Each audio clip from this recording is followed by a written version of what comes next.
મરોલીથી સચિન તરફ જતા મુખ્ય માર્ગ પર સર્જાયો અકસ્માત. અકસ્માતમાં 2 વ્યક્તિઓના ઘટના સ્થળે મોત.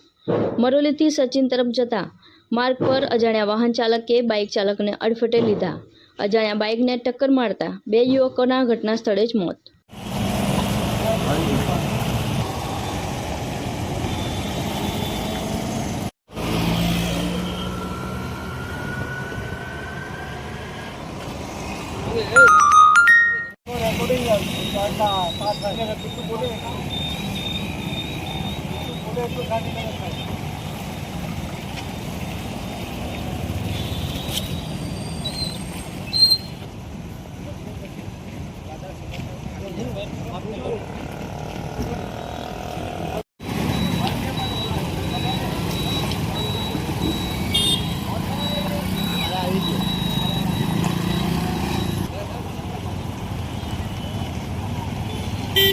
જલારામમાં ખાયા ગયો તમે આમ આવજો તો લઈ તો ના પાડી એ ચિકન મટન નહીં ભાઈ આજે ચલો બની ખબર